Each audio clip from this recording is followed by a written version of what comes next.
새로 나온 기사를 보니까 왕서방이 쓸어가는 줄 알았는데 한국인 명품 구입 1위 하고 나왔습니다. 왕서방 그러면 중국 사람들을 뜻하는 것이죠.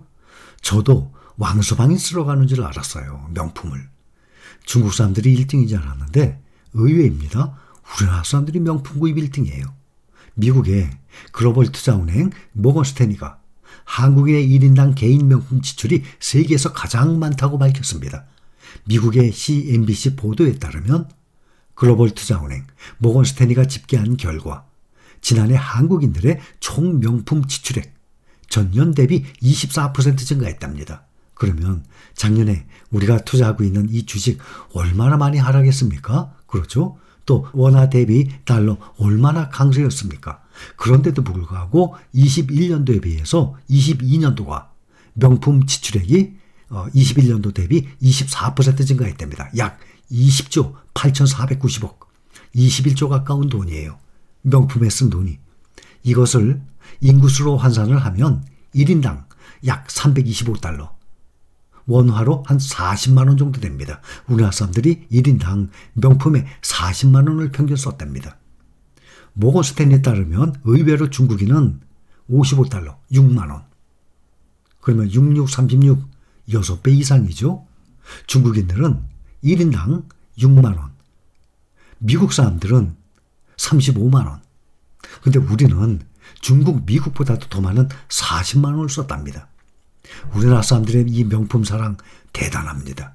세계 1등이라니. 한편으로는 좀 안타깝기도 합니다. 이런 데서는 1등 안 해도 되는데 말이죠.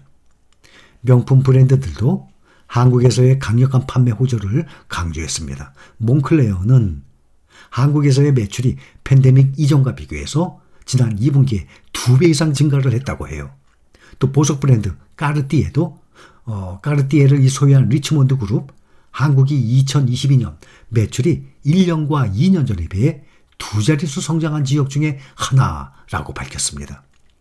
또 프라다는 중국의 봉쇄로 인해서 2022년 소매 판매 실적이 7% 감소를 했는데 한국과 동남아시아의 강력한 성과로 그 인해서 하락이 완화됐다라고 밝혔습니다. 모건스탠리의 애널리스트들은 한국 구매자들의 명품 수요는 구매력의 증가와 겉으로 드러나는 사회적 지위를 과시하려는 그 욕구 모두에서 기인한다라고 진단을 하고 있습니다. 외모와 재정적 성공은 대부분의 다른 국가들보다 한국의 소비자들에게 더 많은 반향을 불러올 수 있다라고 분석을 하고 있어요. 그 부의 과시는 한국 사회에서 사회적으로 타국보다 다른 나라보다 더 용인된다라고 합니다.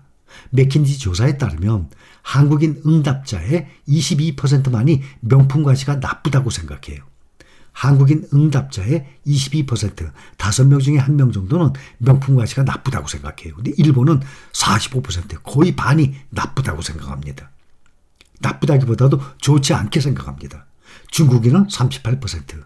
그러니까 그런 거에 비해서 우리나라 응답자들은 명품 과시가 그렇게 안 좋게 보는 경향이 훨씬 줄어드는 거죠.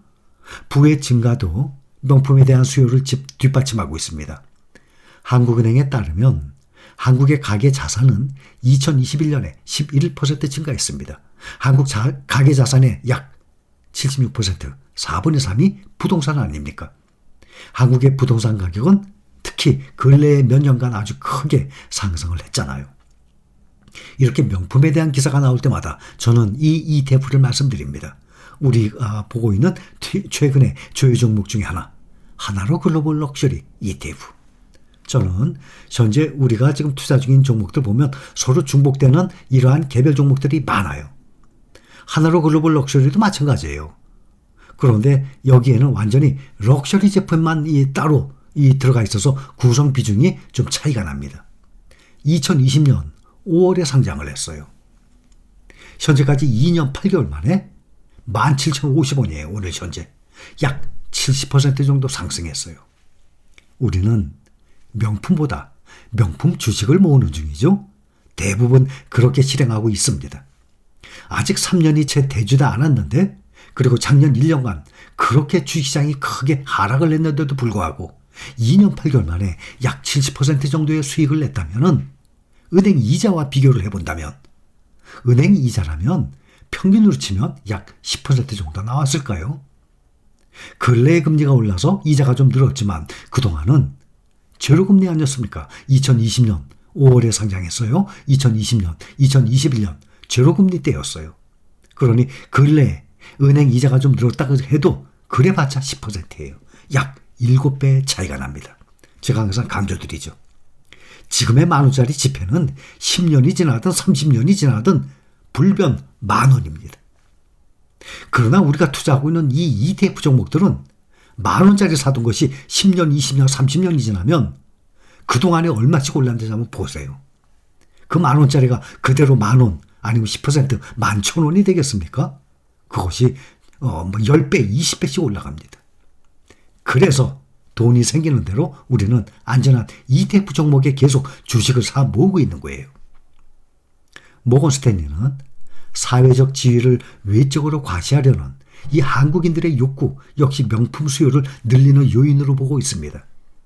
모건 스탠리는 명품 브랜드들이 수요를 더욱 촉진하기 위해서 한국의 아이콘들을 활용하고 있다고 언급합니다. 모건 스탠리는 거의 모든 한국 주요 연예인들이 주요 럭셔리 하우스의 브랜드 홍보대사라면서 펜디는 배우 이민호를, 또 샤넬은 래퍼 지드래곤을, 또 디올은 가수 블랙핑크 등 한국의 주요 셀럽들은 거의 모두 명품 브랜드의 홍보대사라고 전했습니다.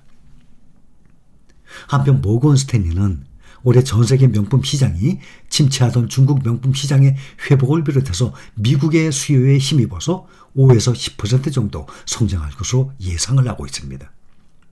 그러나 또 한편으로 미국의 컨설팅 회사 베인 앤 컴퍼니는 명품 소비의 1인당 지표를 사용하지 말라고 경고합니다.